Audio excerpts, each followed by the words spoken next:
The young man couldn't understand what was happening. It felt as if he were separating from his own body. What was that noise? Maybe it was happening somewhere nearby? Why couldn't he focus on those sounds? It felt as if he were falling into a void. It seemed completely impossible. The young man decided not to think about it anymore, since he couldn't make sense of it anyway. The young man woke up and opened his eyes. He tried to figure out what time it was, although the question seemed pointless. The young man got up and left the forest hut. It was daylight outside. The young man yawned and stretched, as one usually does after sleeping. The young man did a few stretches and returned to the cabin. He decided to get dressed because it was still chilly outside. The boy understood. If he caught a cold, he could be in serious trouble. The young man's name was Yu. He used to attend high school and enjoy hiking, but now the situation had changed. He had been here for 2 days now, following a strange incident. Yu, having gotten dressed, continued his morning exercises. Now this was no longer a hike, but a real struggle for survival. Just the morning before, the young man had been absorbed in the noise and bustle of the crowd and was eagerly awaiting the weekend so he could go on a relaxing hike. Suddenly, he found himself in a world he had never seen before. The culprit was a truck that had suddenly appeared out of nowhere. Fortunately, after taking inventory of his backpack, he discovered that there were, after all, a few useful items inside. Among them were a towel, an aluminum lunchbox, a utility knife, and 2 bottles of mineral water. After searching for the trail for about 10 minutes, he found a water source. Some shrimp-like creatures lived in the stream. This meant the water was safe to drink. After tasting it, Yu noted that it tasted very good. Yu set up a simple trap, found an open spot, and built a small shelter there. Later, the young man returned to the stream and found prey in the trap. They were those very shrimp-like creatures with strange cylindrical shells. Some of them gave the young man a strange sense of unease, so he set them aside. The shells were so hard that even a stone couldn't break them. Yu simply wrapped them in leaves and then roasted them over the fire. After roasting, the shells became more brittle, and he managed to remove them. The meat of these creatures was very juicy and almost indistinguishable from the shrimp and crabs he was used to. It had a slightly sweet aftertaste. However, he couldn't get rid of the strong, fishy smell or the sand that crunched between his teeth. Yu cleaned the shrimp. At first, he didn't like the fact that he found something resembling roe inside. After taking a bite, he felt a discomfort characteristic of food poisoning. It turned out that his bad feeling was a reaction to the poison. Yu was surprised.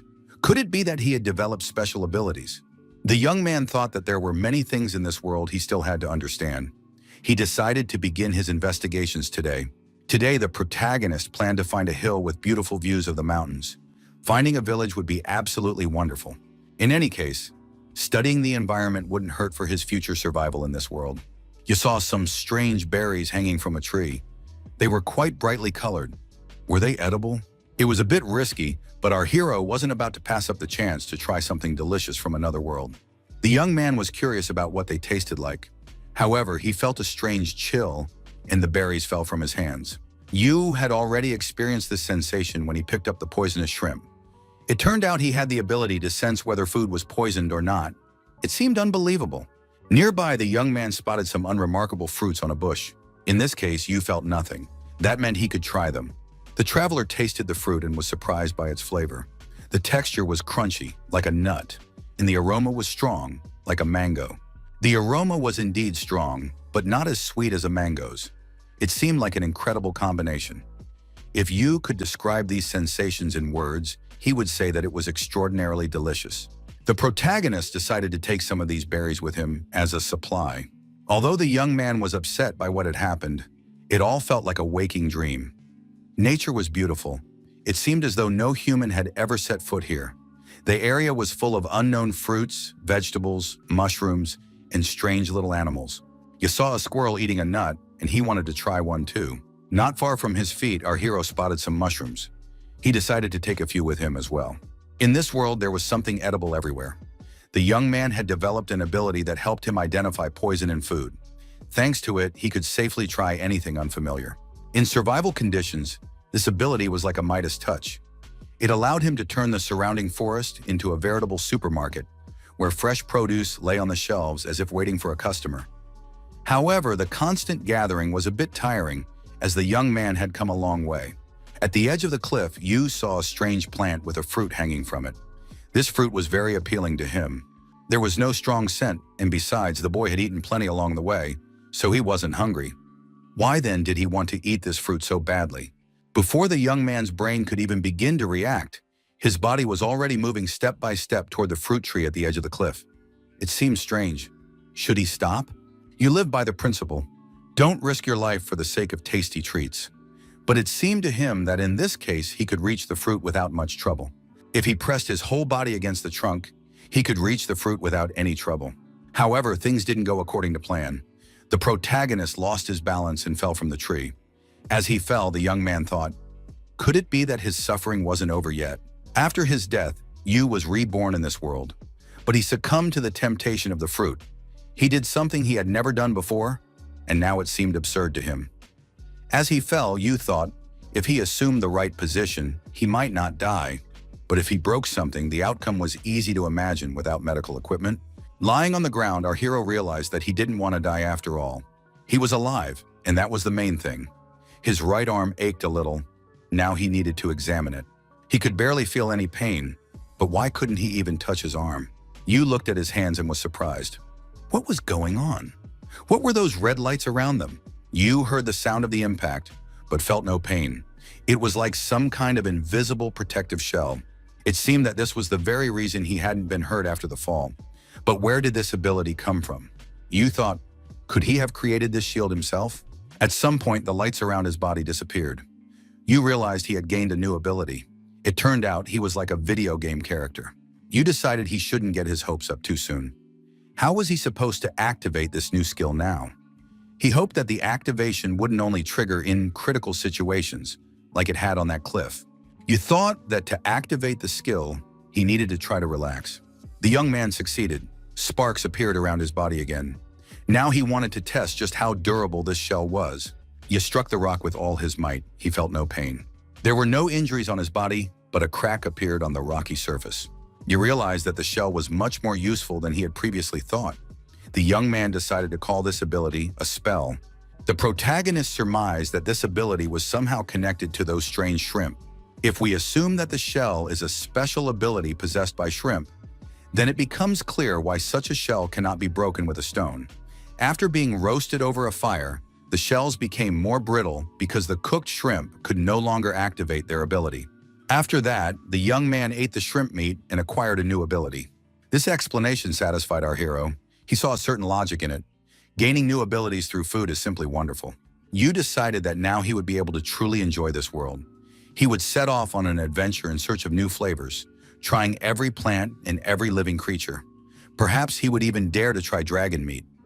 Yu began to consider himself a brave tongue. The mere thought of it filled the young man with boundless energy. After Yu had expended a great deal of energy trying to climb the mountain, he finally found himself at the summit. It was bright at the top of the mountain, and the view was much wider. Yu looked down, and everything around him seemed simply magnificent. He had never seen such beauty before, especially in an urban setting. Yu remembered that it had been a long time since he'd seen the horizon. The sunlight reflecting off the smooth surface of the sea was more beautiful and dazzling than any gemstone. No matter how beautiful and dense the forest might be, it couldn't compare to a landscape like this. Yu looked around and concluded that there wasn't a single trace of civilization here. Our hero wasn't disappointed by this. Perhaps he would find something on the other side of the mountain. Besides, he was quite capable of surviving on his own. The view here was simply breathtaking. Our hero felt a little lonely, but he didn't want to think about it. Better to eat something now. Yu took the fruit from that very tree out of his backpack. Although it had taken some effort, he had the fruit after all. The guy wondered if it would taste as good as it looked. Yakuyu took a bite of the fruit and felt a sharp, sour taste. No enticing aroma, no sweetness. It wasn't even a lemon, but some kind of concentrated acid. You thought he'd wasted too much effort and even put himself in danger just for the sake of a single cent. If a person wants to live comfortably in another world, they need not only food but also decent living conditions. A simple wooden spear for catching snakes and other creatures. A stone axe to harvest wood more efficiently. A woven basket to store things that don't fit in a backpack. Having finished with the tools, our hero gathered materials to make the hut more sturdy. He laid wood on the floor and covered it with moss, making the bed softer and more comfortable. After that, the young man built a drying rack so that the shelter would resemble a real house even more. You thought that if he didn't find other people in the future, he might have to consider building a more durable house. Over the next few days, the protagonist's adventure continued. The young man kept finding more and more fruits.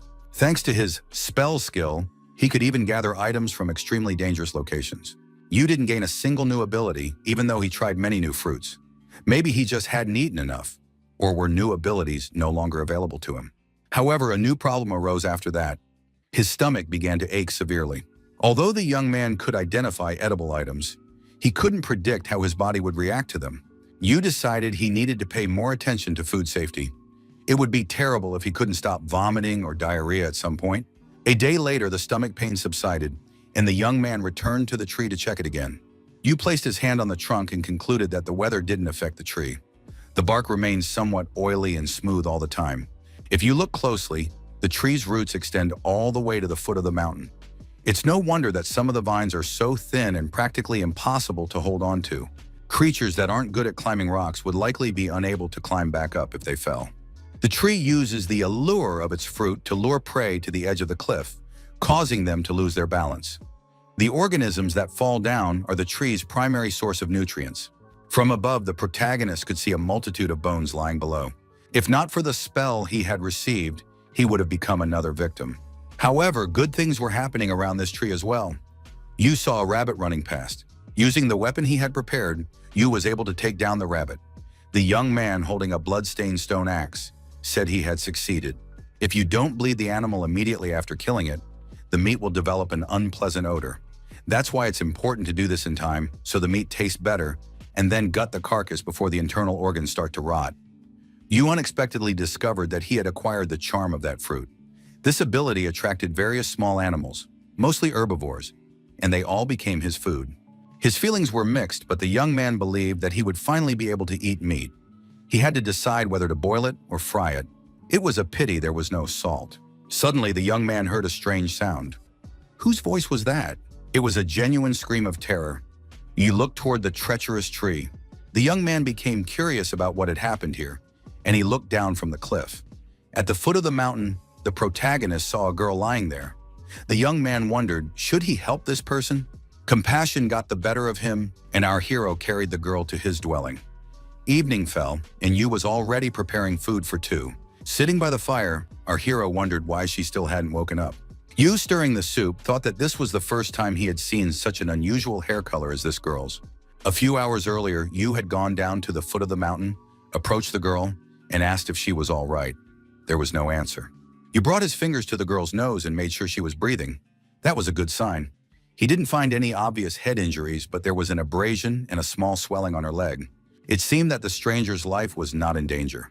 However, she could still have sustained serious injuries in the fall. Yu thought he couldn't just stand by. After all, if he didn't help the girl, she might die. The young man saw no other option. Yu hoisted the girl onto his shoulders and told her she would have to bear with it. He added that he would carry her to a safe place. Yu thought the sun had set long ago, but the girl still hadn't woken up. Was that normal? The stranger's clothes were quite simply adorned, but traces of civilization were evident. If she wasn't a time traveler, then there were people in this world after all. In that case, he could try asking for help in some settlement. Yu noticed that his stew had already come to a boil.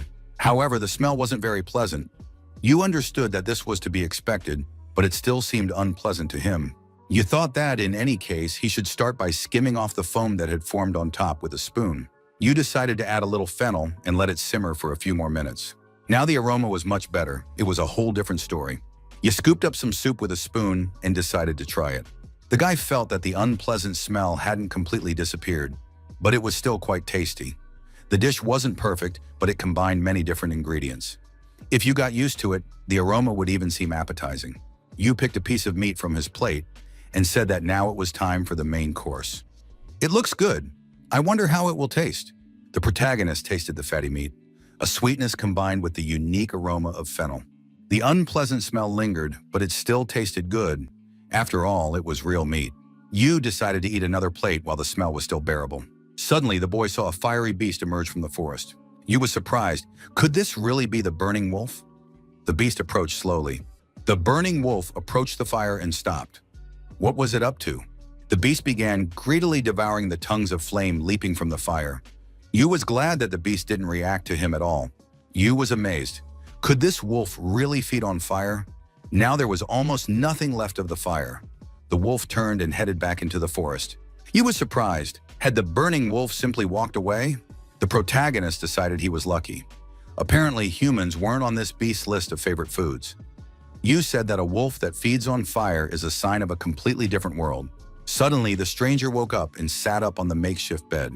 The girl clutched her head. You reacted and said that she had finally come to. The guy stepped closer and began to examine the girl closely. As expected, the girl was frightened and screamed loudly.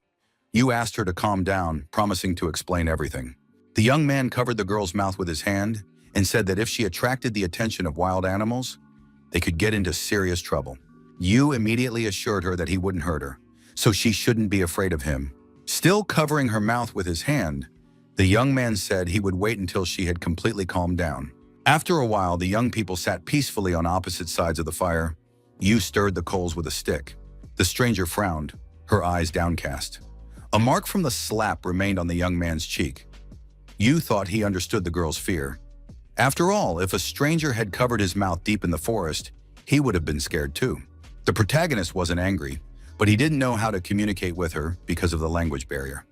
Still, he really wanted to learn more about other worlds. You heard a rumbling coming from the stranger's stomach. The protagonist correctly concluded that she was hungry. You took the pot off the fire and thought that if he himself were injured and frightened, food would definitely help him calm down. Our hero filled a bowl with the soup and offered it to the girl. He said that the smell wasn't very pleasant, but the soup was nutritious and she absolutely needed to eat. You guessed that the girl didn't understand him, but he held out the bowl to her and gestured that she should try it. The stranger took the bowl of food, brought it to her lips, and took a small taste. After that, she ate every last bit. You figured the girl must have been incredibly hungry to eat with such an appetite. You thought that meeting someone in this world was a sign that fate hadn't forgotten him. The guy scratched the back of his head because he didn't know how to deal with the language barrier. It would be great if they could understand each other, just like in online novels. The stranger unexpectedly thanked the young man for the delicious food. You was surprised. Could she really be speaking his native language? You apologized to the girl since he didn't know she understood him. The girl said she had used language magic. The young man's language was very complex, so she might not always be able to express herself correctly.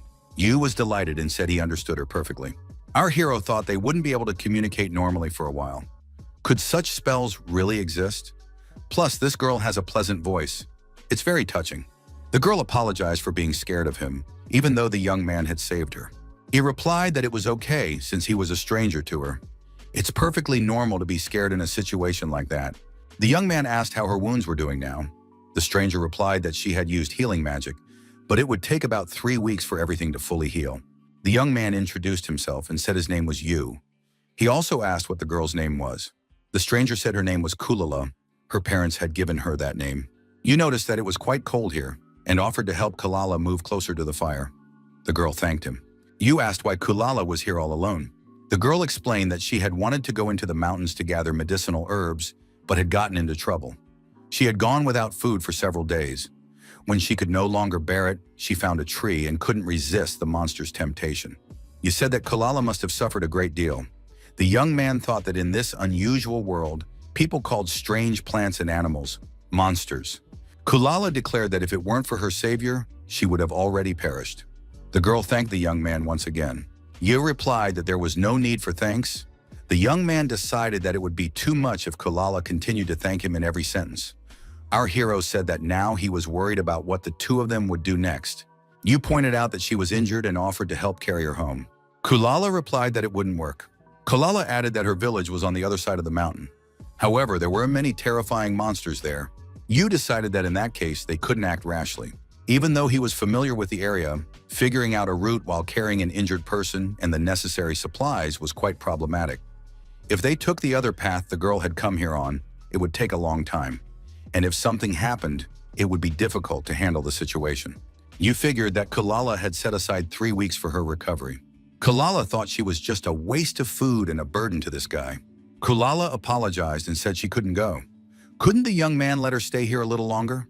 You said he didn't want anything to happen to them on the road, so they would stay here until the girl's leg healed. If she strained her leg, recovery would be more difficult. It would be great if someone could help them. Did Kulala have anyone in mind? The girl sighed deeply and said she didn't know anyone like that. Yu was surprised. Did Kulala really think he would leave her here? You said it would be better for the girl to stay here.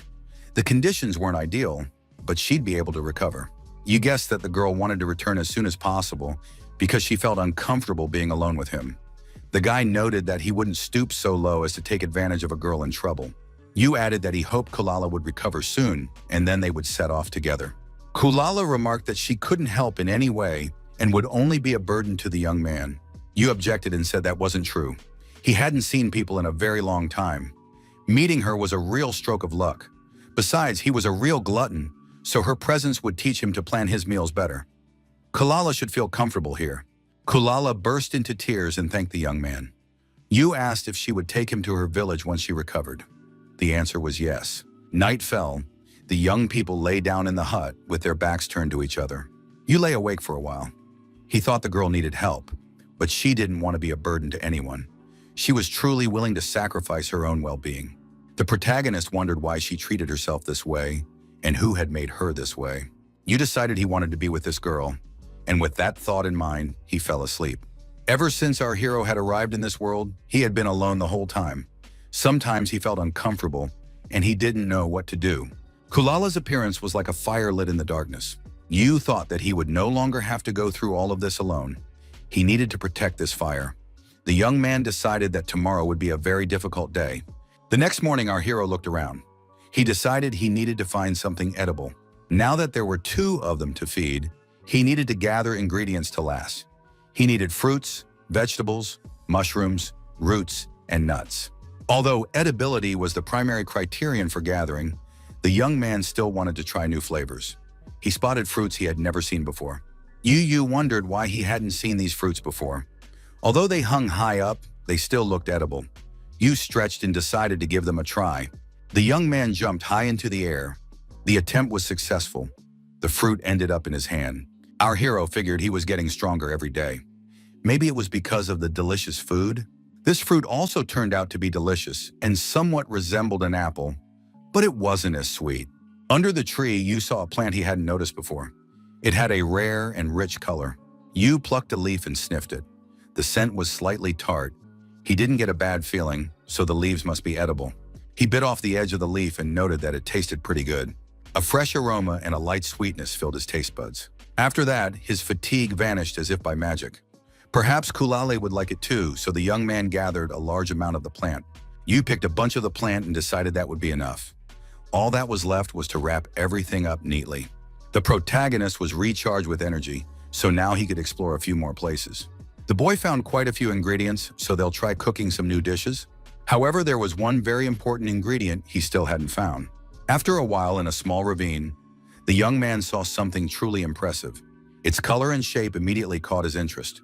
Yu climbed down into the ravine, picked up the rock and licked it. It really was rock salt.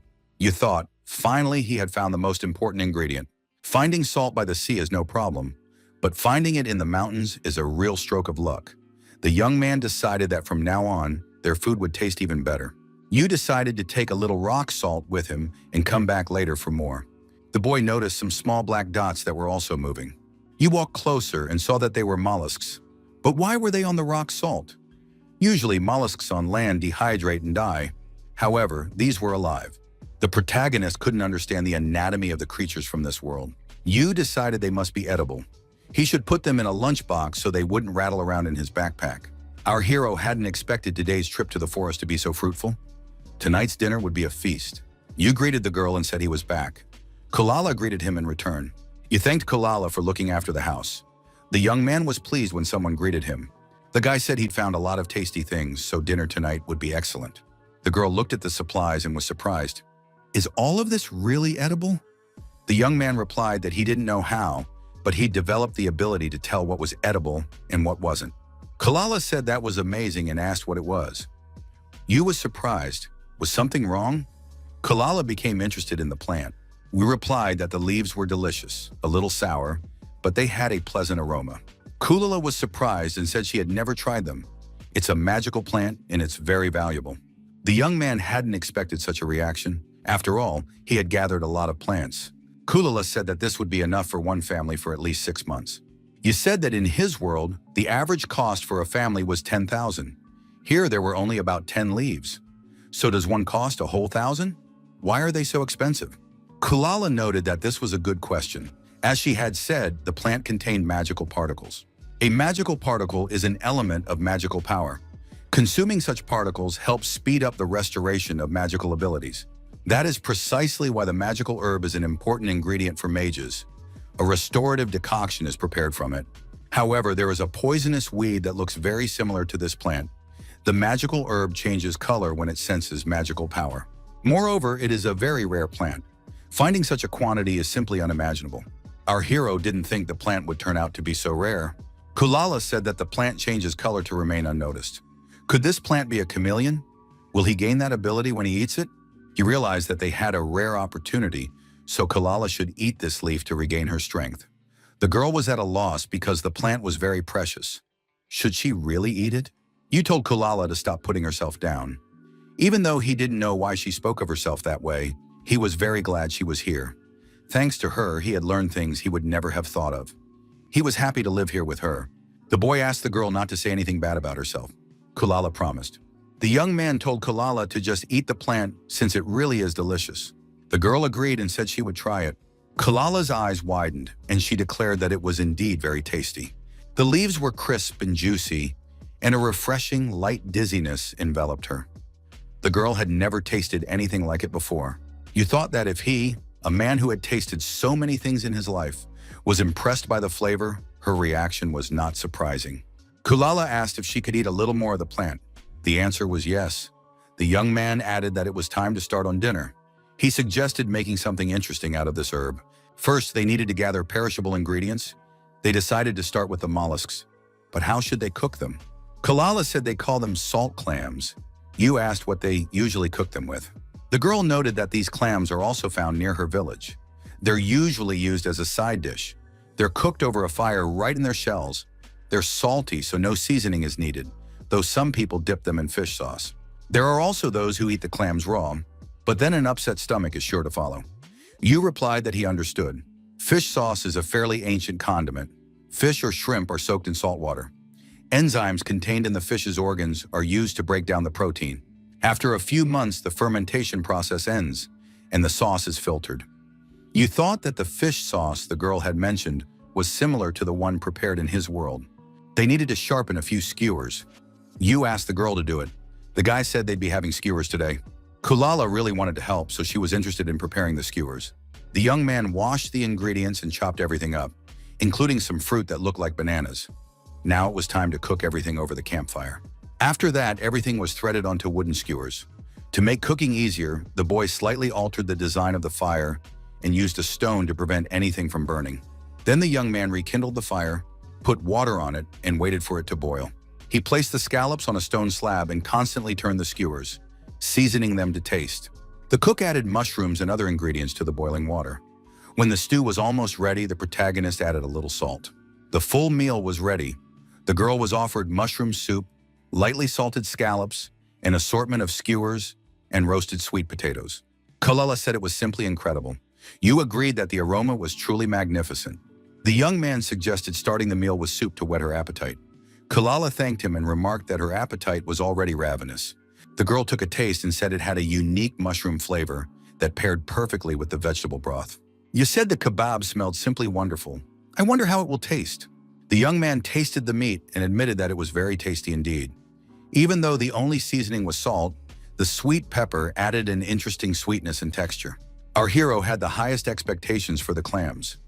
I wonder what they'll taste like. Kulala said she hadn't eaten anything like this in a long time. To get the clams, you need to insert a twig into the shell and twist it slightly to remove the meat. The firm clam meat yields easily to the teeth. The flavor makes you reach for the next clam. Kulala noticed that there was still broth left in these shells. The firm clam meat, combined with the thick broth, reveals a completely different flavor. The young people agreed. The meal was delicious. After the meal, you said he was full. Kulala noted that the sweet potatoes were also excellent, soft and sweet. The young man's culinary skills deserved praise. You handed the girl a precious leaf and said it was dessert. Kulala was delighted. The protagonist guessed that the girl really liked the plant. You remarked that it would be great if they could make syrup from this plant. If they added fruit, it would make jam. It was definitely worth a try. The young man realized it would be a waste, but it sounded delicious. The price of a jar of such jam would be sky high. You thought that in his own world, he spent too much time thinking about food? This sometimes annoyed those around him. Probably it's exactly the same in this world. They were able to communicate thanks to Kalala's magic. If they went to her home, wouldn't there be problems due to cultural differences? The protagonist asked his companion to tell him more about this world. The young man also asked if she found this request strange. Kalala admitted that she didn't often hear such requests, but she didn't find it strange. Besides, she loved telling stories. The girl added that she would be happy to help the young man broaden his horizons. Yu thought that the girl hadn't asked any questions and had simply accepted his request. The young man said that in that case, he was counting on Kalala as his teacher. The girl was surprised. Could she really be called a teacher? Yu told Kalala not to be modest. The young man promised to be a diligent student. Kalala promised to help and figure everything out. By the third day of their acquaintance, Yu was already able to distinguish between different types of magic. Kalala noticed that this student was a quick learner. He was a true genius. The young man was glad to hear that. Yu admitted that he wasn't very good at absorbing the material, but Kalala explained things very clearly. Kalala noticed that it was also becoming easier for her to understand the young man's language. Although she didn't understand every word, the context made it much easier. Yu admitted that this was simply wonderful. Our hero assumed that this teaching method would help them avoid potential cultural conflicts in the future. Kalala opened her heart to him and seemed to cheer up. She began to smile more often. You noticed that healing magic drained her energy, just like translation magic. Wouldn't it make more sense to save her energy for healing? Kalala pointed out that there was nothing to worry about. Translation merely slightly organized his words in her mind, so it consumed almost no magical energy. At first, healing consumed a lot of magic, but after eating, her strength was restored. You said he was very happy. The young man didn't fully understand the principle of magic, but he was glad she was managing. Healing magic is the equivalent of the medical profession in his world. But doctors can't always save a dying person, unlike a mage, whose power is always with them. A 30-year-old mage is capable of instantly healing only minor wounds requiring a few stitches. More severe injuries require several weeks for complete healing. It turns out that Kalala's healing technique is of a fairly high level. The protagonist concluded that Kalala is a powerful mage. The girl said that it's not just herbs that can manifest magical power. All foods in this world are capable of it to one degree or another. Although the amount of magical elements in them varies, consuming them still helps. Yu stated that he had already experienced this himself. He felt his body becoming stronger and more energetic. It seemed to be related to food. The young man thought that the fact that one could become stronger through food should be kept secret from the others. Kalala drew the young man's attention to the fact that a wild beast had emerged onto the clearing. Kalala said that it was Derek, a ferocious beast, the king of the mountain. He had attacked many hunters. The wild beast took the form of a huge horned deer.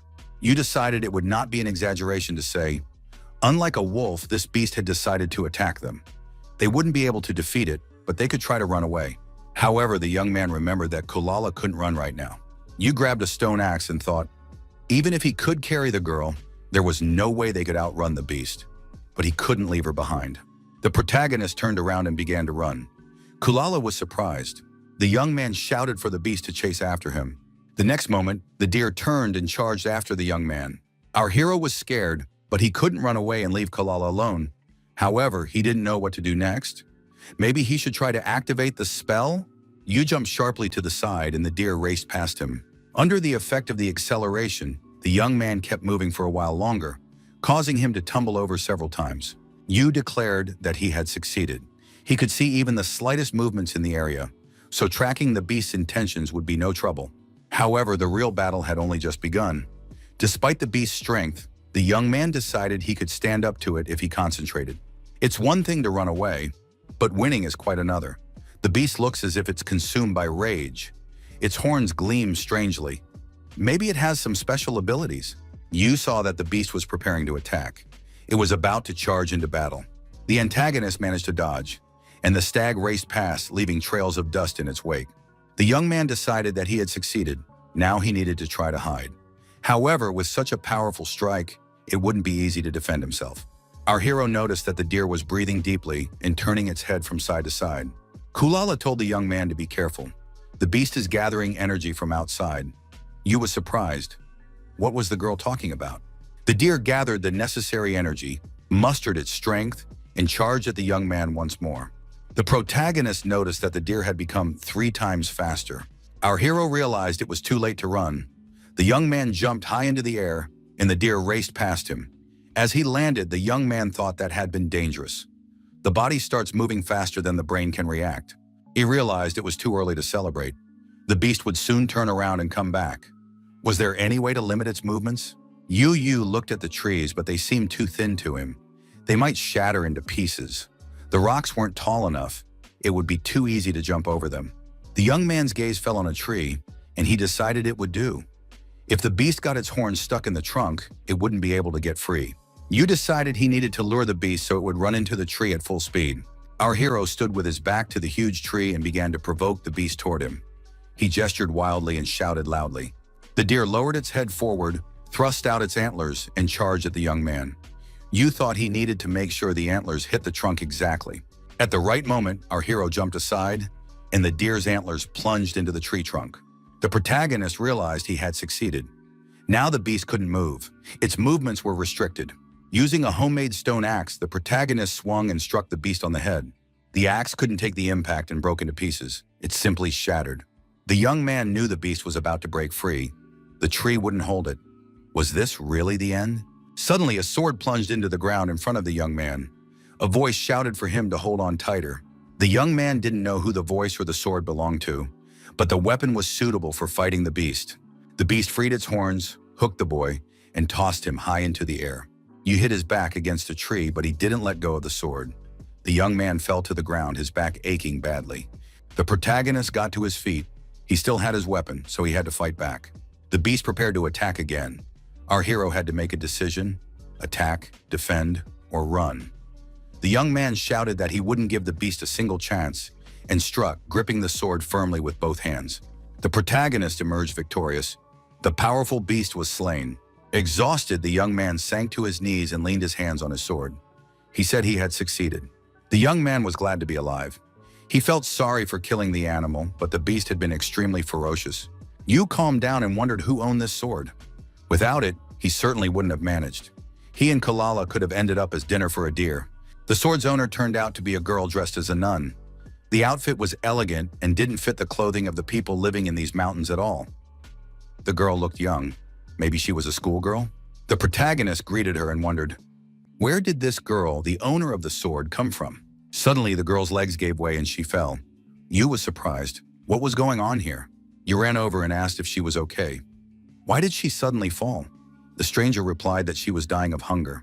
The protagonist realized that the girl had lost consciousness. She was definitely not okay. Our hero couldn't just leave her alone. Kalala asked if Yu was okay. She was too far away to see what was happening. The young man replied that he was fine. A kind girl had thrown him her sword. Thanks to that, he was able to stay alive. Yu added that the sword's owner was temporarily unconscious. Leaning on her staff, Kalala approached and asked what had happened to the girl. Yu suggested that the stranger had fainted from hunger. She needed to rest and then eat a hearty meal. The protagonist warned that he would now be preparing the venison. If Kalala wanted to go to sleep, she didn't have to wait for him. Kalala said he had just been fighting and nearly died. He himself needed to rest. It was very dark now. It wasn't worth the risk. Kalala noticed that it had happened again. If she could run, the young man wouldn't have to risk his life. The girl added that she was completely useless. Yu asked Kalala not to say that anymore. They had survived, and that was the main thing. Our hero added that now, with a weapon that even the king of the mountain couldn't withstand, no beast could scare him. There was no need to worry. If they didn't deal with the meat quickly, it would simply spoil. They couldn't lose such a precious source of energy. The young man promised he wouldn't go far. If anything happened, Kalala could just call out to him. The protagonist decided there was nothing to worry about, but he would keep the spell active for now. Our hero noticed that his sight and hearing had become much sharper than on his first day here. Nevertheless, there was no guarantee that he would be able to recognize danger immediately. Processing such a huge carcass isn't easy. Even draining the blood is a difficult task. Skinning it and cutting the meat off also proved difficult. Drawing on his previous experience, The young man tried to cut off as much meat as possible. The sword significantly sped up the process. However, using the sword as a cleaver was too rough. It needs to be cleaned before returning it to its owner. The amount of meat from the deer carcass turned out to be so great that even the three of them couldn't eat it all. The young man decided to divide the meat into two parts, one to keep as a reserve, the other for tonight's dinner. The meat from the thighs is undoubtedly the most appealing, so it was decided to cook that. Since the pieces were quite large, they needed to be cut to ensure even cooking and an even distribution of salt. You decided to tweak the poor man's chicken recipe a bit and layer the meat with a mushroom and vegetable filling to make the flavor more interesting. Then he wrapped the meat in aromatic leaves to retain moisture. To prevent the meat from burning, he mixed a little clay with water and applied it on top as a protective coating. Our hero made a small depression, placed the meat in it, and covered it with firewood so that it would cook evenly on all sides, and baked it for about 4 hours. You track the time by the position of the moon. In 12 hours, the moon moves from east to west at an average speed of 15 degrees per hour. This allowed him to keep track of time. In addition, he placed a grill on a stone slab, laid out the lightly salted pieces of meat on it, covered them with leaves, and slowly evaporated the moisture over low heat. The young man was very hungry because of the aroma of the meat, but he didn't want to eat alone. For the rest of the time, the protagonist continued to simmer the meat as there was a great deal of it. You decided that when the girls woke up, they would be able to eat their fill, and their fear and fatigue would subside. Suddenly, he himself fell asleep unexpectedly. At some point, the young man came to. Someone was shaking his shoulder and telling him it was time to wake up. You was surprised. Had he really fallen asleep? But what about the meat? Lifting the leaves, our hero realized that the meat was fine. It hadn't burned. Judging by the position of the moon, now was the right time to take the meat off the fire. Kulala asked if you wanted to sleep a little longer. You replied that he was fine. He'd taken a nap and now felt great. Kulala looked into the fire and asked what those clay dumplings were. You smiled and replied that they weren't dumplings at all. He'd show her everything right now. The young man broke open the clay and removed the leaves, but they turned out to be hot. Kulala saw the meat and said it looked very appetizing. It was a roasted deer leg. The girl hadn't expected to find such meat inside the clay. You noticed that the halves of this clay structure could be used as dishes once they cooled down. The young man asked if the girl in the monk's robes had woken up yet. Kulala said that she had actually woken the young man up because of her. She wanted you to help her wake up. Perhaps she was injured. A repeated that the girl had fainted from hunger, but she should wake up when she smells the meat. Kulala assured him that the girl would be fine. They had plenty of food so she could eat as much as she wanted. The young people sat down across from each other and wished each other bon appetit. As expected, the meat was beyond praise. It was so juicy that it was impossible to stop eating. The protagonist thought it was delicious. There was no unpleasant smell, and the leaves added a slight sweetness to the meat. Kulala noted the range of flavors that made you want to keep eating, even when you were already full. The taste grew stronger with every bite. The young man thought that the thin layers of fat seemed to fill his stomach and made the meat taste magical. Kulala noted that the mushrooms, having soaked up the meat juices, had become even tastier and more filling than before. The girl admitted that it was incredibly delicious. It was the first time she had ever eaten something so amazing. Yu said he had the same thoughts. He was even ashamed to call what he had eaten before meat. The meat tasted a bit like beef, but even the finest beef couldn't compare to venison. However, there was something about this dish that struck the guy as odd. It was strange that the meat of such a ferocious beast turned out to be so tender. Usually, the meat of muscular animals is tough and not very tasty. Kulala reminded him of what she had said earlier. Magic is the source of everything in this world. It's something like life force. Our hero decided that he would never understand this world using common sense alone. Completely unique rules and laws govern this place. Besides, the stronger a person is, the lower the risk of becoming someone's victim. You said that now he understood everything, and thanked Kulala. The girl was glad she had helped him. You thought, the stronger the beast, the tastier it is.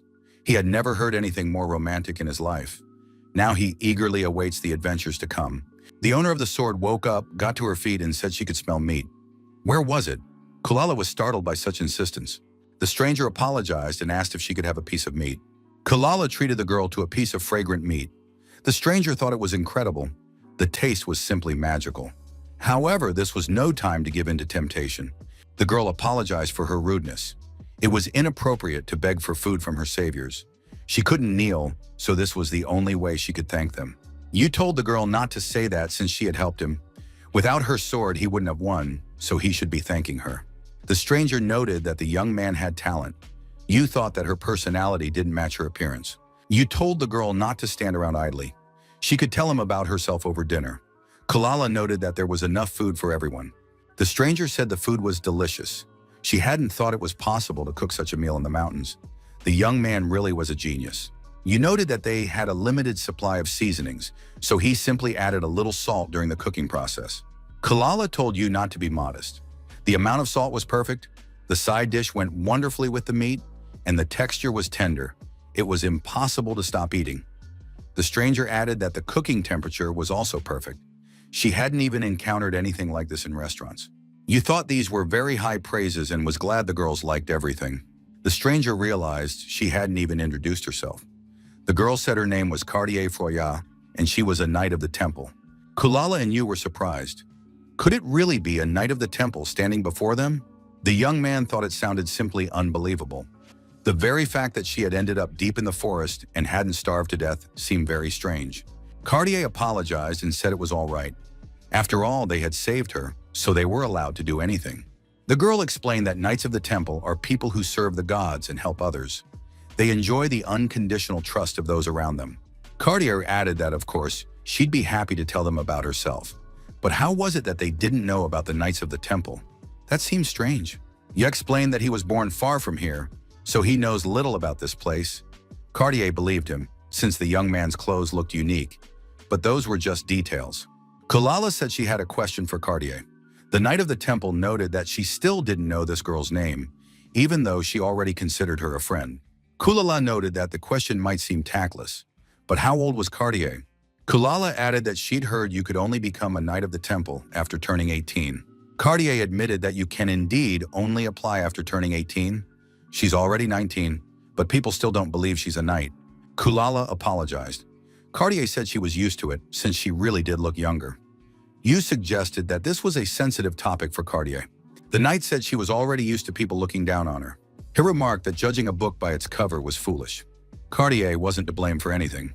Once they got to know each other better, the prejudices would disappear on their own.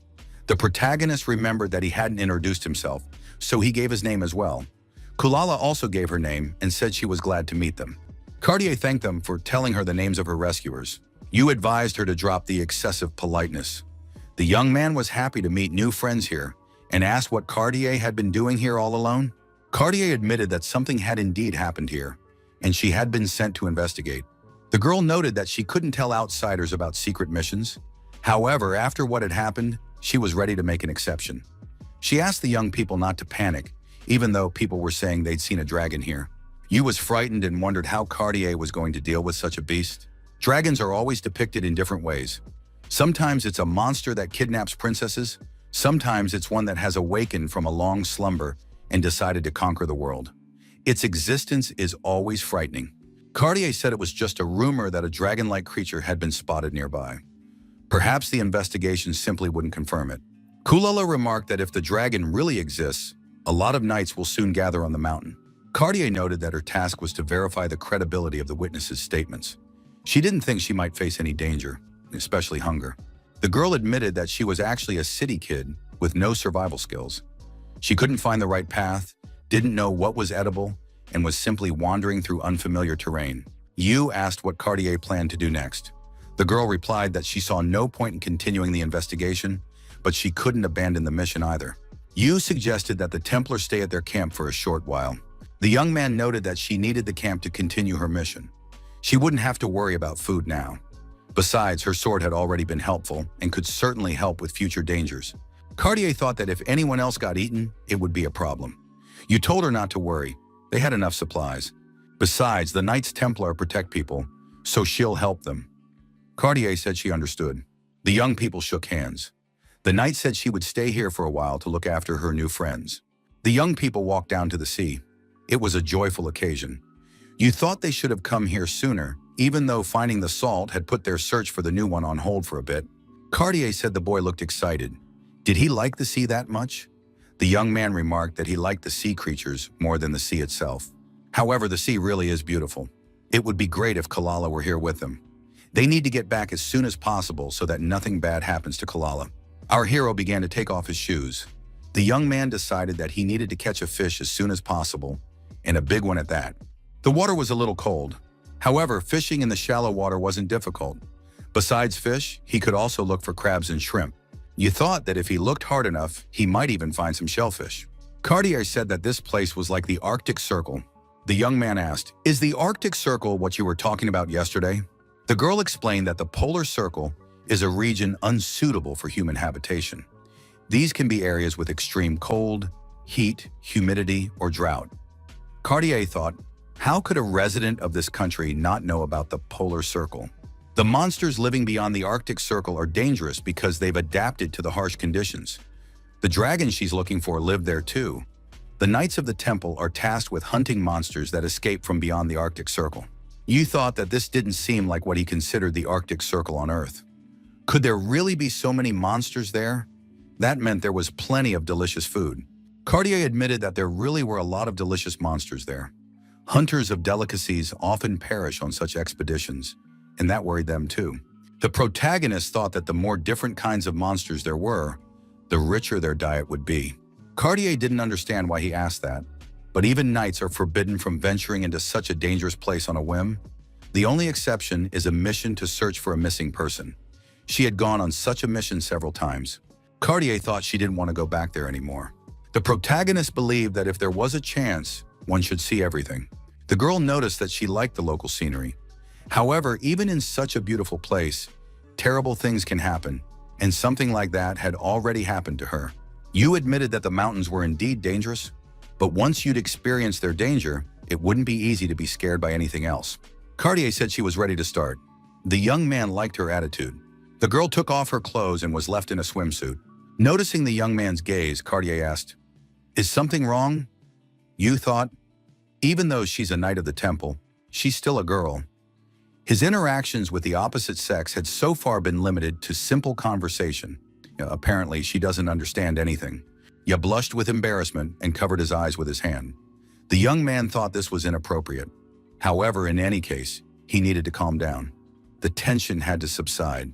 Cartier realized something was off and blushed with embarrassment as well. Yu stepped into the water and said he was ready to begin. The protagonist, still feeling embarrassed, decided he couldn't let himself get distracted. He needed to follow her quickly.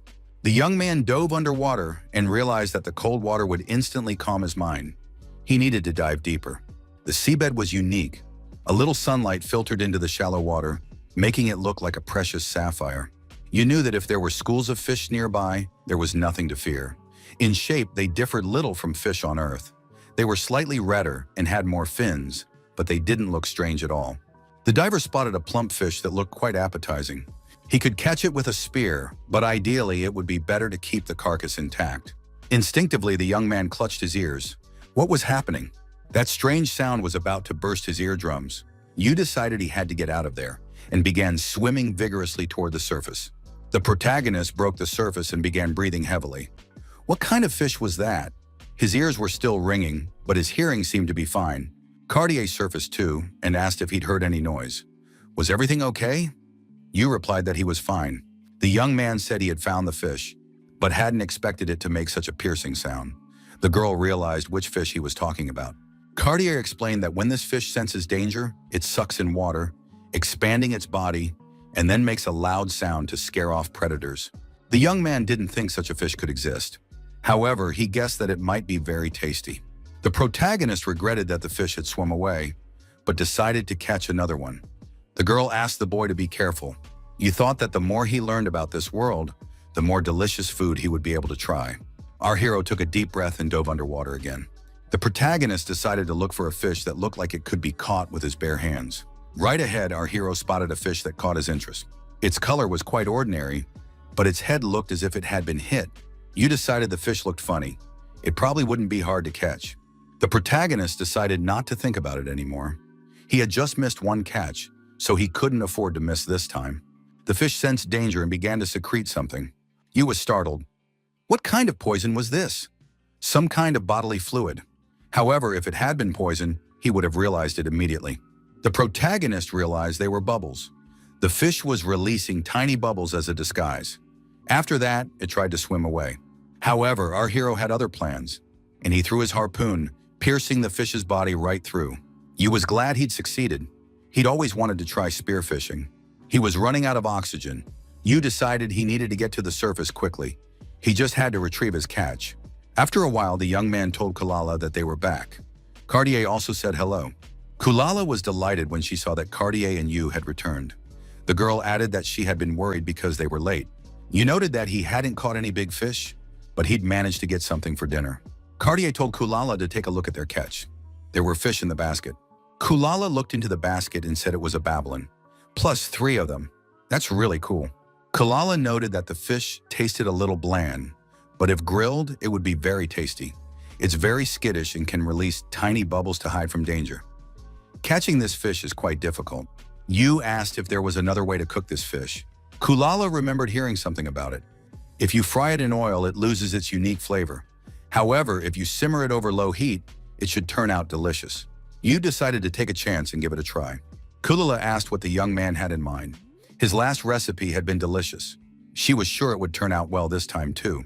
Yu said that first he would clean the fish and ask Cartier for her knife. The girl expressed a desire to go with him. Cartier admitted that the young man's skillful technique was no different from that of a first-class chef. Yu noted that there was nothing complicated about it. You just had to memorize the steps in practice. It seemed strange to our hero that he was being praised so much for simply cleaning a fish. After a while, the protagonist had almost finished with the scales. Now the fish needed to be gutted. Inside, it might differ from earthfish. The gills turned out to be too large. Perhaps that was why the fish could release bubbles. Each gill had pores through which the bubbles were formed. After frying, the fish becomes unpalatable because the pores absorb the oil.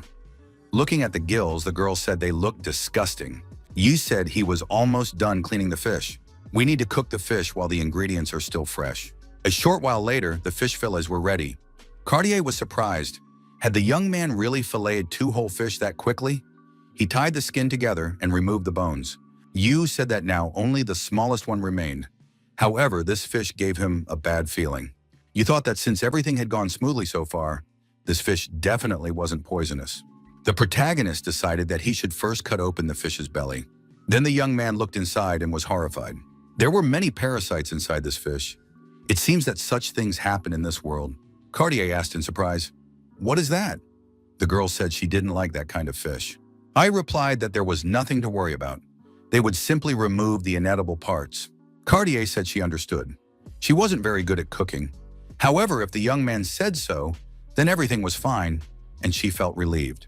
You thought that since this was the first time the girl had caught something herself, even parasites weren't the best idea. However, Cartier also sensed something unusual about this fish. Could this be some kind of knight's ability?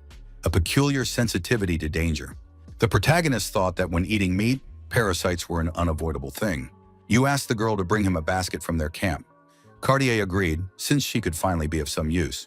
Our hero was almost done with the fish. He couldn't wait to start cooking. To start, the young man removed the bones and finally chopped the fillet. After that, he tenderized it a bit to make the mince more elastic and the fish patties tastier. Since our hero didn't have any starch, he had to mash some potatoes.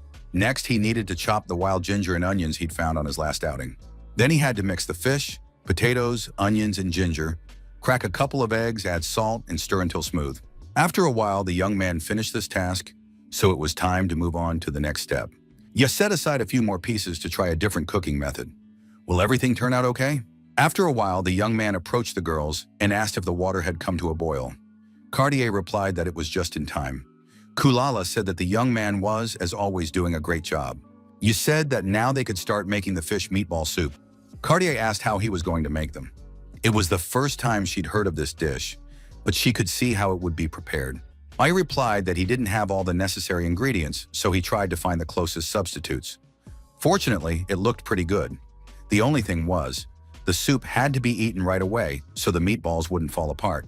Yu said that while the soup was coming to a boil, they could try his new recipe. Kulala was surprised. Had he really managed to prepare something else in such a short time? Cartier said she wanted to see. The young man presented the girls with seafood delicacies with white sauce. It was his own recipe. The girls looked at the dish and assumed it wasn't ready yet. Yu was surprised. How could it not be ready? Cartier was surprised. Can you really eat it raw? Kulala noted that it might cause diarrhea. The young man said he wanted to clarify something. Our hero decided that the girls might indeed misunderstand the situation, given the context of the time they were in. He would have to make an effort to convince them otherwise. The young man apologized and noted that he hadn't taken cultural differences into account. In that case, he would eat it himself, and the girls would have the soup. Kulala asked, "Could this really go without consequences?" Yu assured the girl that there was no need to worry, since he had carefully selected this particular fish. Yu brought a piece of raw fish to his mouth. The girls shouted in unison for him to stop. However, our hero put it in his mouth. Horror appeared in the girl's eyes. Yu said it was very tasty. The young man thought that the citrus aroma perfectly masked the fish's sea smell. Moreover, he detected an umami flavor in the fish, reminiscent of sea bream, with a slightly sweet aftertaste. This flavor was on a completely different level. He remarked that it was truly delicious and nutritious. The young man invited the girls to try it for themselves. Cartier and Kulala exchanged glances and decided that this guy could be trusted. The girls tasted the dish at the same time and were pleased.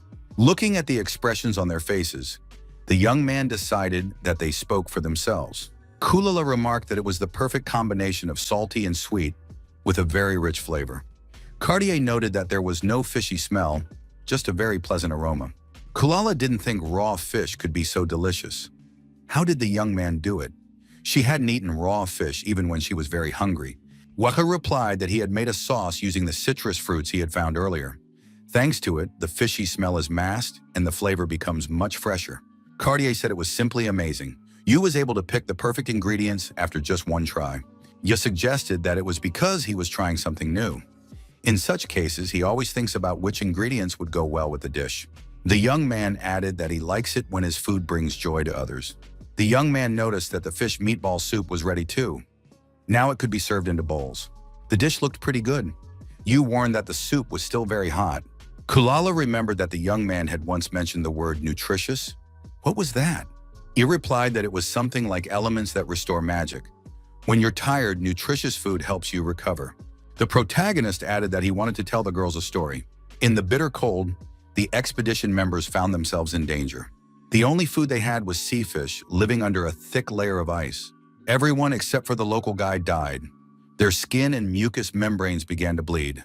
Their teeth fell out, and they began to look like ghosts. Listening to this story, the girls were frightened.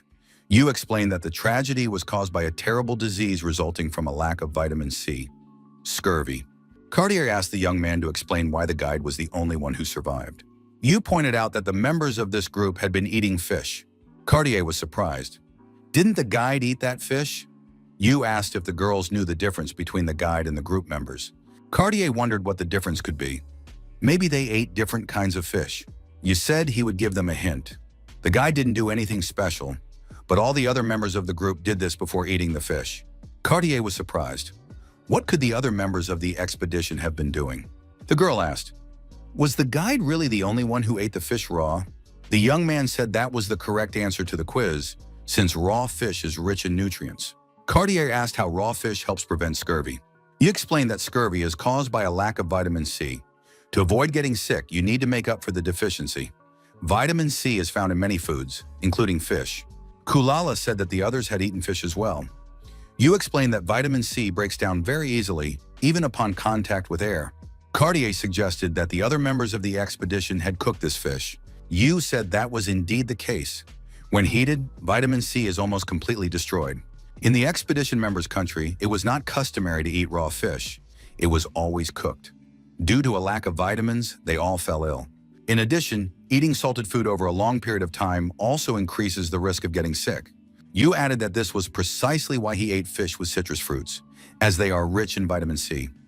This dish turned out to be very nutritious.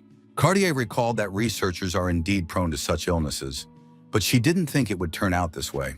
So does cooking destroy the nutrients in food? The young man noted that some ingredients don't lose their vitamins even when cooked. For example, sweet potatoes are rich in nutrients, as are vegetables that can be eaten raw. Even if such foods are fried, vitamin C won't break down significantly. That's why eating raw fish is beneficial. However, we mustn't forget about a balanced diet either. Kulala noted that raw fish usually causes an upset stomach. Why didn't that happen to them? Yu replied that fish is a perishable product. It's important to eat it immediately after catching it. The farther you take it from the water, the more dangerous it becomes to eat. The fish they caught today was properly handled and very fresh. Parasites are often present in fish. They are killed during cooking, but if raw parasites end up in the stomach, it can indeed cause problems. The young man noted that he has a way of telling whether fish is infected or not, so he prepared sashimi from healthy fish. If the girls aren't sure about the quality of the fish, it's better not to eat it raw. Kulala said she understood everything. Yu was talking about those wriggling insects she had seen. You confirmed this. If the parasites are removed, the fish is safe to eat. The young man looked at Cartier and wondered, what happened to her? The protagonist wondered why the girl had become so gloomy. The young man decided she must have swallowed a parasite, but that couldn't be since he had checked everything. Cartier said, the writhing parasites, stomach pains. The girl screamed that it was all very disgusting and revolting. Yu asked Cartier to calm down. For the sashimi, he had used perfectly healthy fish and sliced it very thinly to detect any danger, if there was any. Yu agreed that fish can indeed be carriers of parasites. However, parasites aren't necessarily the cause of stomach pain. For example, little evil elves could be the cause. Our hero was talking about bacteria. Yu added that he could swear there were no parasites in that fish. Cartier apologized to the young man for her rudeness. Kulala admitted that it was really delicious and asked for seconds. Cartier was still surprised. Could eating raw fish really be a common practice in some places? The young man said that in fact there were quite a few such places. Sometimes they dip it in soy sauce or eat it with garlic, onion, and ginger. There are many ways to prepare it, and they're all very tasty. Kulala remarked that she would love to try all those ways. Yu promised that if he found the right ingredients, they would definitely give it a try. However, it was late now, and it was time to rest. After the meal, everyone felt sleepy.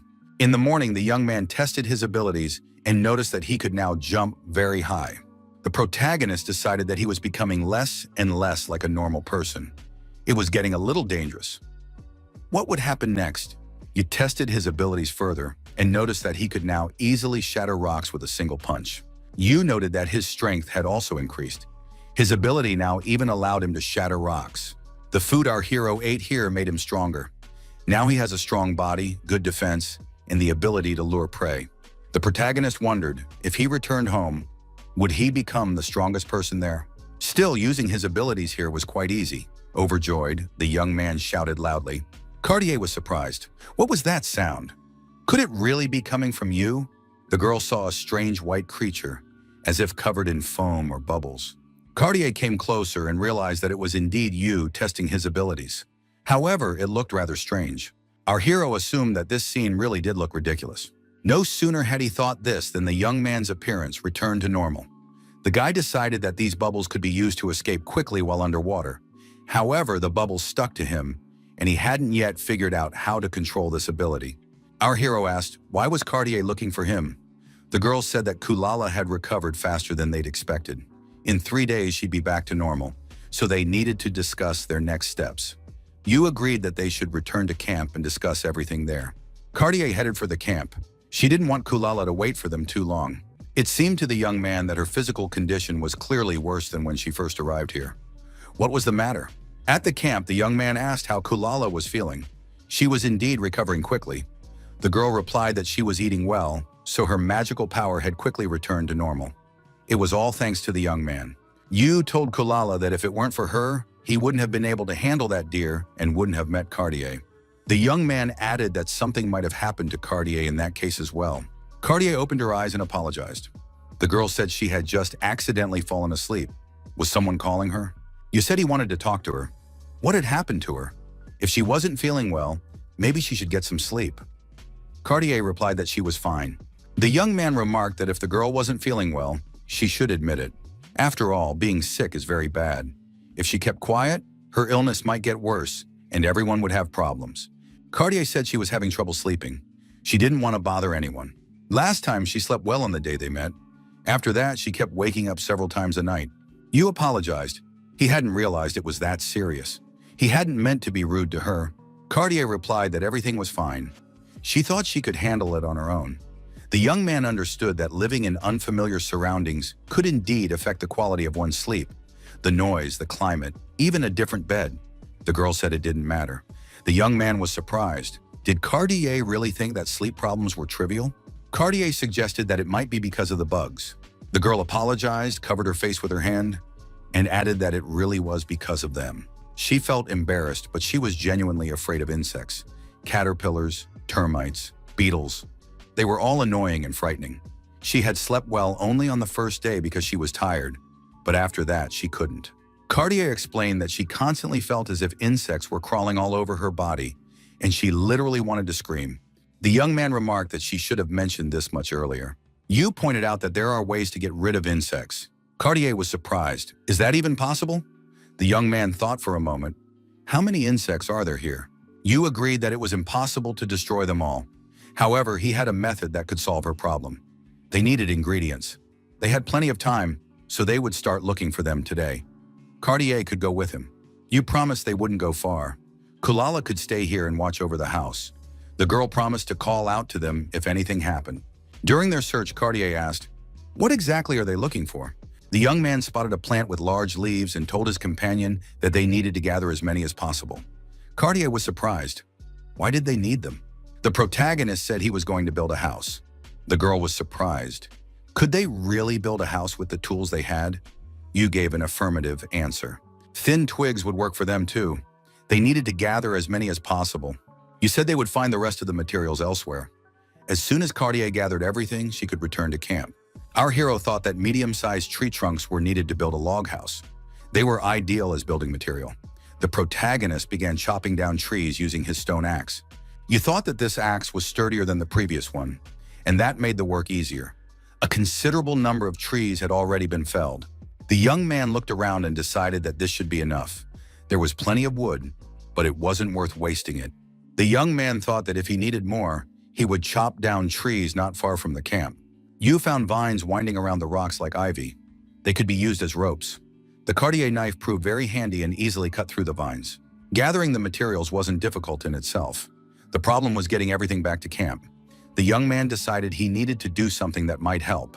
A short while later, our hero was back at camp with a huge pile of logs. The girls were surprised. Why did he need all that? Cartier felt bad that the guy had to carry everything by himself. Why didn't he ask her to help? He replied that it wasn't that hard and added that he would start building as soon as he had a little rest. Kulala asked if she could help with anything. After all, they had gathered so much, and she wanted to contribute too. You admitted that help was indeed needed and asked Cartier to bring some leaves. The young man took the leaves and said they needed a little prep work first, just tear them up a bit. The girl admitted that it really wasn't difficult. The young man told her to be careful or she might cut herself. The protagonist felt that his strength had almost fully recovered. To give Cartier a chance to rest, they needed to finish everything before dark. Next, they could move on to the next step. Arrange the leaves in a certain way and secure them with twigs. The top and bottom branches needed to be secured with a vine, and then a few more knots had to be tied. He added that this way, they would create fairly sturdy walls that would protect them from rain, wind, and insects. Cartier said that she and Kulala would take care of everything, and that they understood everything. Kulala said she could cut the vines to the right length. The young man said that in that case, he would leave it to them and take care of the logs himself. You decided that the house should be built in the southwest corner of the camp. Since there was a space there, that was perfect for it. Several holes need to be dug where the posts will go. Then everything needs to be connected to form a frame. The logs must be securely tied together using vines. You thought that thanks to his increased physical strength, construction was going much faster. Next, you need to make a few lower posts. You need to place the stakes close together, drive them into the ground, and lay a beam on top. The side wall will be ready. After that, you can start laying the deciduous tree trunks. The main thing is not to forget to tie them together securely. Cartier said that Yu was simply amazing. He managed to build a house in such a short time. The young man noted that it was all thanks to the girl's help. Our hero had to admit that his stamina and strength had truly become incredible. It would usually take a person several days to complete such work, but he managed it in a few hours. Now it's time to work on the interior. Small wooden beds were made, since the main goal was protection from mosquitoes. They also arranged stones in the shape of a well to create a place for a fire. They made a door out of the remaining leaves, and the house was ready. Cartier remarked that it was simply amazing. But why would they light a fire inside? Doesn't a fire attract insects? You explained that once the fire went out, its smoke would keep the insects away. Insects hate smoke. Kulala remarked that you knew everything under the sun and was like a walking encyclopedia. Now Cartier would finally be able to get some sleep. Cartier expressed her gratitude to the young man. and you told the girls not to exaggerate his importance. Our hero added that he doesn't know everything. It just seems that way to the girls. You noted that this technique hasn't been used in construction for a long time. He had studied it once because he was curious. Cartier noted that his knowledge had been very useful to them. The young man pointed out that wooden beds aren't very comfortable, so they need to gather some grass or down. The guy added that they could do that tomorrow. It was already late now. It was time to make dinner. They still had some leaves left, and they could use them today. Until that moment, our hero hadn't realized he'd been in this world for 2 weeks. All that time, he'd been trying to survive. Cartier noted that the path here was very difficult, and they needed to be careful since the rocks might be unstable. The girl noticed an iron turtle ahead on their path. She hadn't expected to encounter it here. It was a very powerful beast with excellent reflexes and sharp spikes. They needed to be careful not to get hurt. You thanked his companion for the warning. Could turtles with such quick reflexes really exist? The girl shouted for you to be careful and watch out. The turtle was approaching. The young man replied that there was no need to worry. He was ready for this. Our hero acted quickly and grabbed the turtle by the spikes protruding from its shell. The young man warned the turtle not to move, as it could be dangerous. Cartier ran over and asked if he was okay. You replied that he wasn't hurt. If he could handle deer antlers, these spikes were nothing to him. The girl had heard that the meat of these turtles was very hard to eat because of its unpleasant smell. The protagonist suggested that perhaps no one simply knew how to handle these turtles. If cooked properly, it should turn out very tasty. In any case, he needed to check if there were suitable ingredients for tonight's dinner. If this turtle's meat has a distinctive odor, it needs to be thoroughly prepared before cooking. The meat looked perfectly edible. The meat needs to be cut up, rinsed thoroughly, then evenly salted and left to marinate. You can cover the meat with leaves and leave it under a weight for a few hours to keep insects out. However, even this offers no guarantee that the odor will disappear completely. The mountains are rich in various foods, but there are no spices here, so cooking has certain limitations. The young man lacked the seasonings that would be suitable for the perfect sauce. However, a solution is always better than a problem. The protagonist decided he would make the sauce anyway. He needed to gather sweet fruits and squeeze the juice out of them. Cartier said she had gathered everything the young man had asked for. The girl asked if it was possible to make a sauce from fruits and herbs. You answered in the affirmative. The herb Cartier gathered is a plant that looks weak but actually has a powerful root system, the glass trap. The moment a leaf is touched, the roots instantly burst from the ground and grab the prey. If the prey is small, it is simply suffocated. If it is large, it will be immobilized until a predator arrives. The rhizome will obtain nutrients either way. The leaves are edible. They taste somewhat like perilla leaves with a hint of prune. The girl expressed a desire to try them. Next, you need to tear the leaves into small pieces and add them to the fruit juice. You need to mix everything thoroughly so that the leaves are fully incorporated into the sauce. Then pour the mixture into the turtle shell and simmer for several hours. It's good that the shell is thick and can withstand high temperatures. The main thing is not to forget to stir so nothing sticks. Once the meat has finished marinating, soak it in cold, clean water for another hour. Then the meat needs to be ground into mince, and you need to add the turtle eggs and the flour kindly provided by the girl. You announced that the preparation was complete. Now we could begin. We need to add a little fat and wait for it to melt. The girls noted that it smelled very fragrant and somehow familiar. The young man remarked that it was the fat from that deer. Finally, it came in handy. The dish looked appetizing. The meatball instantly turned golden brown. You said he hadn't heard that pleasant sound in a long time. The smell of sizzling meat whetted their appetites. You added that thanks to Cartier, they had flour. If you mix the flour with a little water and fry it, it would be delicious too. They would definitely have to try it on the next mission. We remarked that if something goes wrong with cooking, it's better to have something ready-made on hand. Cartier took offense and said she knew how to cook. The young man replied that he had no doubt about that. Fried food cooks pretty quickly, so you have to remember to keep flipping it so it doesn't burn. You need to take out the cooked meatballs so you can fry the others. When everything is ready, leave a little oil in the pan, add wild onions and sauce. You can also add pepper and mix well. The last and most important step is to add the meatballs and mix everything evenly. The protagonist announced that the turtle meatballs and sweet and sour sauce were ready. Kulala said that the aroma and color were very tempting. Cartier remarked that she had unexpectedly become very hungry. You said they absolutely had to try it so the girls could dig in. Everyone wished each other bon appetit. After tasting it, the young people concluded that the dish turned out simply amazing. Cartier said the meat was tender and juicy, and the flavor was excellent. Kulala remarked that the sauce completely overpowered the smell of the meat. The flavor was very fresh. The young man said that fried food always makes him sleepy. It's very tasty. He's never eaten anything like it. Cartier asked what fried food meant. He explained that it's a cooking method using hot oil in his hometown. This process is called frying. Sometimes the food is fried directly in the pan, and sometimes it's marinated first. Marinated meat is also placed in the pan and fried until done. Chicken pieces and skewers are all very popular dishes. Cartier said she wanted to try all of it. Kulala guessed that it must be delicious. The young man remarked that if he found the right ingredients, he would definitely cook everything. He suggested they continue enjoying the turtle meatballs. After a while, the protagonist declared that he was full. Cartier remarked that every dish the young man made turned out to be very tasty. The girl asked if he would gain new abilities after eating these meatballs. You noted that after eating this dish, he didn't feel anything special yet. The young man noted that most of the time, his abilities lie dormant and only awaken in life-threatening situations. Besides, it's impossible to guess exactly what ability he might gain. Yu added that he thought he would gain an ability by eating venison, but that didn't happen. In any case, they need to keep observing. Kulala noticed that the turtle was growing spikes.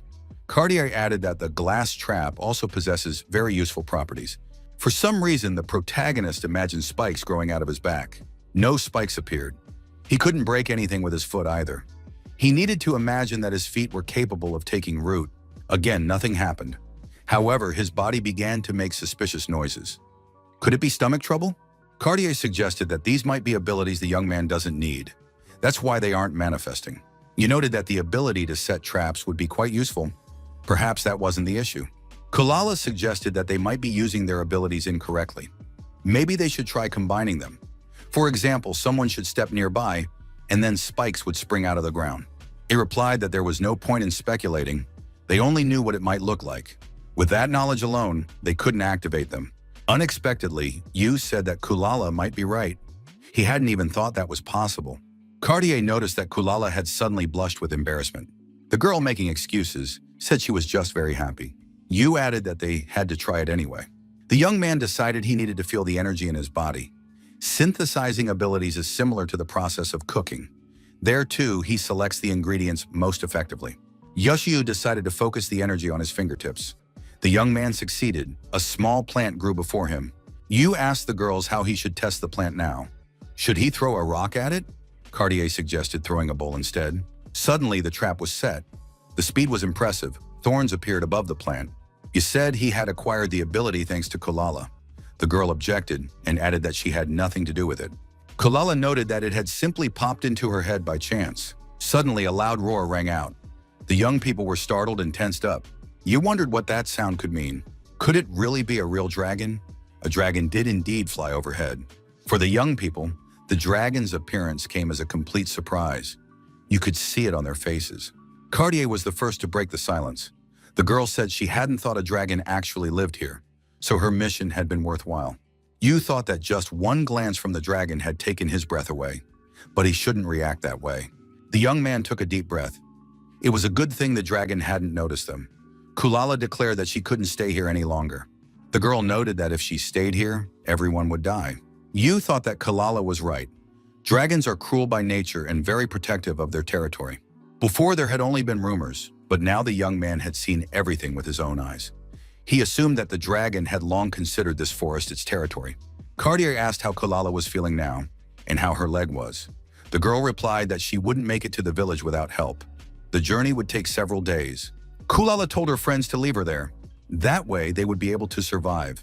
Yu expressed outrage at these words. The young man suggested that Kulala was truly afraid to talk about such things. Cartier decided that now was not the time to be afraid. They needed to gather their strength and calm her down. Yu and Cartier approached Kulala and told her to listen to them. They couldn't do that. They would definitely help her get home no matter what. Cartier added that helping the townspeople was her duty. Leaving friends in trouble was a real insult to knights. Yu noted that the tougher the times, the more united they must be. Cartier added that if they worked together, they could overcome any difficulty. Kulala burst into tears and said she couldn't cook or fight. She would be a burden. You said that wasn't true. After all, the only person who knows the way is Kulala. Cartier added that Kulala is their guide. Only she can save them. The Knight of the Order added that without Kulala, they wouldn't be able to get out. You noted that he had become much stronger, so he would be able to carry the girl without any problems. You asked Cartier if they could defeat a dragon should they encounter one. The girl replied that it wouldn't be easy. To fight a dragon, they would need at least 5 people with combat experience. You suggested in that case taking the road so they wouldn't run into the dragon. Kulala wasn't entirely sure, but she thought the village was in that direction. The girl pointed with her finger. If they could find the right spot, she was ready to plot a more accurate route. The girl pointed in the direction and added that the dragon didn't seem to have flown that way. In open terrain, it might spot them, but it was worth a try. You said that in that case, they would set out in the morning. The young man added that their camp was too conspicuous. They were lucky the dragon had flown past. Cartier added that if they went through the forest, the chance of being spotted would be much smaller. Kulala agreed. You noted that it wouldn't be easy, so the girls should try to get some good rest. The girls replied that the young man should rest as well. They all wished each other good night and sweet dreams. In the morning, the young man woke up. He hadn't been able to sleep well. Thoughts of the dragon kept him awake, for dragons are truly powerful creatures. Yu peeked out of his hut and wished good morning to everyone who was already awake. Cartier said she hadn't been able to sleep either. She'd had nightmares all night long, which kept waking her up. The girl added that unfortunately, there was nothing to be done about it. They needed to set out and find a safe place. Yu expressed hope that everything would work out for them. He asked Cartier to sit with Kulala while he packed their things for the journey. Cartier walked over to the hut and told Kulala it was time to wake up. Our hero wasn't a very emotional person, but he was sad to say goodbye to this camp. After all, this was his first home in another world. What from here might come in handy on the road. The protagonist decided he needed to pack everything into his backpack. He absolutely had to take items from his own world, since there were no equivalents here. Who would have thought that such simple things would become real treasures? He absolutely had to fill his bottles with water. He won't take the axe, the basket, or the rest of the items, since they're unlikely to be needed. The turtle shell can be used as a shield. But will it withstand the dragon's flames? In any case, it's too heavy to carry around. The young man almost forgot the most important thing. The deer hide might just scare off wild animals. It's a little worn, but it'll still come in handy. It gets very cold in the mountains at night. If he can't find shelter, the hide might keep him warm. Yu tried to attach the hide to his backpack using vines. Now all that was left was to gather some dried meat. Our hero pulled out a double-bladed spear made from deer antlers. He had made it himself, but had never used it before. The protagonist didn't know what to call this weapon. However, it looked quite sturdy. The girls gathered and said they were ready too. Yu told them he had packed their bags. Now they could set off. Kulala said she was sad to say goodbye to this house, which she had watched being built right before her eyes. Cartier noticed that she could barely make the bed because she was so sad. The young man understood that the girls felt it would be better to return to the village and sleep in their familiar beds. Now they needed to find high ground to map out their route properly. Cartier offered to carry Kulala for a bit.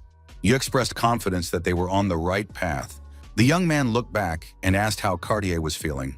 The girl replied that she was fine. Kulala noted again that it was all her fault.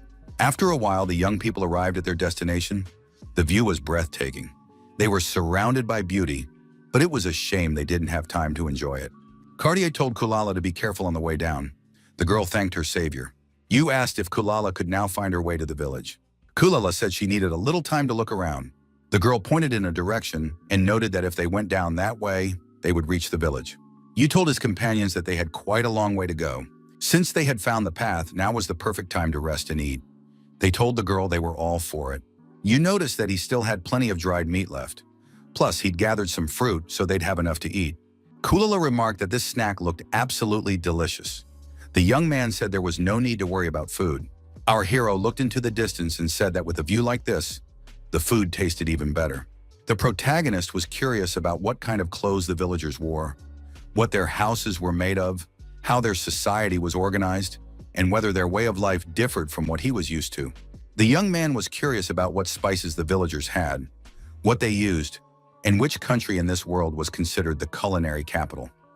Kulala smiled. The girl said that Yu was thinking about food again. He always smiles when he talks or thinks about it. Kulala added that it looked very cute, especially when he was absorbed in cooking. Food is a necessary part of survival, so his passion is quite useful. Cartier agreed. They had survived only because of food. Food made with emotion is the most delicious.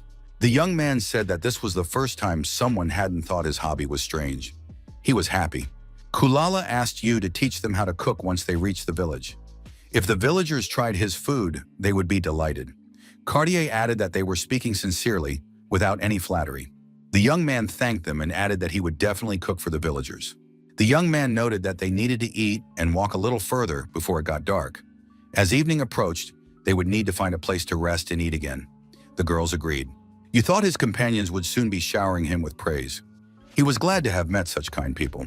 Suddenly, a huge shadow appeared. A dragon flew overhead. Yu grabbed his weapon and said that danger was coming from above. Yu added that they needed to get ready. Running away was pointless now. They had to defeat the dragon. Cartier agreed. If they ran, they wouldn't stand a chance. The girl added that if the civilian had decided to fight, she, as a knight, simply could not back down. Kulala was frightened because it would take at least 5 warriors to defeat the dragon. Yu pointed out that there were 2 of them, which was almost half the number needed. In any case, they had to fight. The dragon began to descend. A confrontation was inevitable. The young people took up battle positions. Cartier said the dragon hadn't attacked them yet. That was good, but what should they do? You said that he was bigger, so he would try to distract the dragon. The girl pointed out that in that case, he would be in danger. Yu asked if she really had a better idea. Why was the dragon just staring at them and not attacking? She liked the idea of putting civilians in danger, but the young man had indeed suggested a better option. You said everything was fine. In his opinion, he didn't fall under the civilians category. Kulala stood up and began to cast a spell. The girl noted that these were minor details, but she reinforced the wooden hilt of his weapon so it wouldn't break in battle. Kulala wished her friends good luck. Yu agreed that they would definitely need luck right now. Cartier told Kulala to hide somewhere immediately. You needed to get ready. The young man rushed into the attack and said he would distract the dragon. Cartier should attack it from a favorable position. The young man thought that if he distracted the dragon, Cartier would be able to attack with maximum effectiveness. The protagonist used the skills Spell and Seduction. The dragon was thrown into confusion. White plumes of smoke appeared between the opponents. Yu was indignant. Did the dragon really think that smoke and rocks would stop him? The dragon was indeed clever, but now it would definitely be distracted by him. Yu declared that he wanted to live so he could try lots of delicious food. That's a great reason not to lose. The young man told the dragon to attack him, and then he would see its true power. Cartier looked at her colleague and decided that he was very strong. He was much stronger than previously thought. The girl recalled that once she had teamed up with 5 knights to fight an immature dragon, but even the 5 of them together weren't as good as Yu is now. Yu shouted that they couldn't relax yet because the battle was still ahead. Our hero felt as though the power within his body continued to grow. The dragon accelerated and began closing in on its opponent faster. Our hero didn't think a dragon of that size could be so fast. Fortunately, the young man managed to hold his ground and not lose. The dragon struck with its paw, and our hero blocked the blow by thrusting his weapon forward. The young man thought its paws were too powerful. The dragon attacked again. Yu continued to parry the blows. The girl shouted that she was already running. Cartier leaped high into the air and swung her blade. The girl struck and landed on the ground. The dragon looked in astonishment at his body, at the spot where the sword had left a mark. Cartier decided her strike had been too weak. The dragon remained standing. The girl apologized to the young man. She took aim again, but the dragon was too fast. The wound was shallow and, moreover, healing quickly. You said everything was fine. At least they knew the weapon could hurt him. Moreover, he had thought that dragon's blood was green or purple, but it turned out to be red. Cartier was surprised, as she hadn't expected the young man to be concerned about something like that. The girl said that now was not the time to talk about it. The dragon was clearly furious and began to roar loudly. He shouted for the girl to be careful. At that moment, the dragon tried to attack her. The young man shouted at the dragon not to even think about doing that. He wouldn't let him anyway. Our hero declared that he wanted to eat it as soon as possible. However, the dragon was still wary of Cartier. It was very difficult for the dragon to resist his abilities. It could attack at any moment. The young man decided he needed to make the bait more effective. The dragon caught the scent of meat and turned its gaze toward the young man. The dragon lunged at our hero. The young man decided that now it would definitely chase him. The dragon stepped on the spot where the plant had been, and in that very moment, thorns pierced its paws. The dragon lunged, but the thorns prevented him from moving. He roared loudly. The protagonist thought they had succeeded, but at that very moment, the dragon broke free from the thorns, having only slightly injured its paw. The young man realized that such injuries were nothing to it. Our hero saw fire appear in the dragon's mouth and shouted for Cartier to get out of the way immediately.